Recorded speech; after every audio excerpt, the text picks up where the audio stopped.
Hello mga ka-happy! Welcome back to my YouTube channel. This is me again, and Oliveros from Happiness Vlog. At ang video natin ngayon is about Papa Live. So, ito kasi yung mga kadalasan ko nababasa sa comment, and then may mga nagtatanong din sa akin kung pwede daw bang mag-withdraw kahit hindi nag-level up or hindi nagpapataas ng level dito kay Papa Live. So, ang video na to is para doon sa mga baguhan na medyo nalilito pa sa Papa Live application. So, okay lang naman mga B kahit mababa pa yung level mo, kahit hindi mo pataasin yung level mo, ay makaka-withdraw ka kay Popa Live basta meron ka ng 100K ping points or $10. Pero mga B, kapag kasi hindi ka nagpataas ng level, ibig sabihin pure tasking ka lang.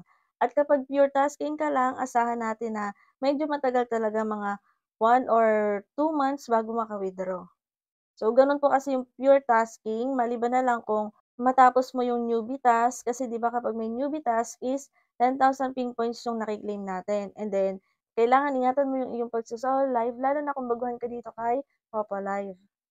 Kasi mga B, medyo mahigpit sila lalo na sa mga baguhan, talagang binabantayan nila 'yan. Iwasan niyo yung magkaroon ng violation para hindi agad sa inyo mawala yung new user task. So, sana umabot man lang 3 to 5 days. Dati kasi umabot talaga ng 7 days 'yan nung mga medyo bago-bago pa lang si Popo Live. Pero ngayon swerte na kung maka 3 days yung mga baguhan dito, makukuha nila yung new user task. And then wala namang problema kahit anong level ka pa, makaka-withdraw ka dito. Basta yun nga, yung sabi ko sa inyo, meron ka ng minimum of $10 kasi minimum of $10 po yung ating puwedeng withdrawhin dito. So, ang 10K ping points is equivalent to $1. So, kailangan natin mag-ipon ng 100,000 ping points para magkaroon ng $10. May mga nagtatanong rin sa'kin kung puwede daw bang hindi magpataas ng level. So, okey lang din naman. Account niyo 'yan, nasa sa inyo kung anong gusto niyong gawin sa account niyo. Kaya lang naman din kasi tumataas yung level namin or ng iba dito is nakikipag-trade po kami. So, kapag nakikipag-trade kami, tumataas yung aming wealth level and live stream level. So, ang pakikipag-trade naman po is kailangan ng coins. And then yung mga coins na yun, may mga makukuha kang free coins dito kay Popo Live.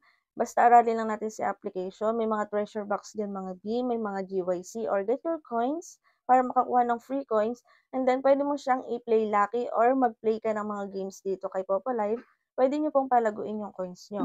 At pwede ka rin bumili ng coins na pwede mong palaguin mga B. So kung naghanap ka ng bilihan ng coins na may mga budget friendly, kung halimbawa 1K lang yung gusto mong i-recharge or 5K coins or 10K coins, i-recommend ko sa inyo si CocoDB. Si CocoDB po ay isang top-up website kung saan ay 24/7 open siya. Mabilis din po yung kanilang transaction. Wala ka ng mga coin seller or mga seller na kailangan i-message para lang makabili ng coins dito. I-click mo lang yung link na nasa pin comment para magkaroon ka ng access kay CocoDB. Pagdating mo dito, makikita mo yung mga iba't ibang partners niya na pwede sa mga gamers and live streamers, at may ilaw din po siya.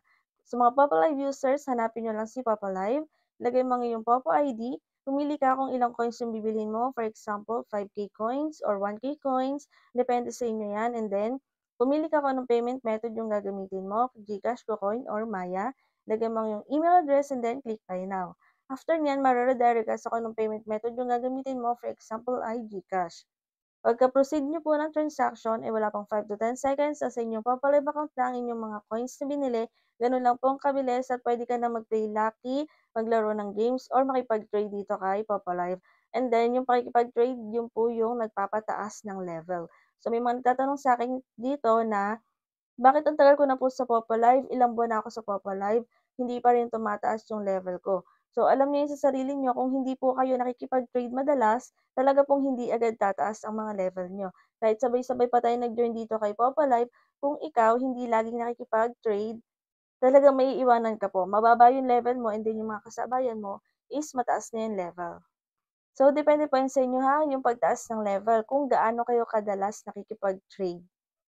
So, yun lang mga ka-happy for today's video, at kung may mga tanong kayo, pwede kayo mag-comment or i-check nyo yung aking playlist. May mga free earning tutorial po ako dito sa aking YouTube channel. At kung hindi ka pa nakasubscribe, ay mag-subscribe ka na para updated ka sa mga susunod kong videos. Yun lang, and thank you for watching!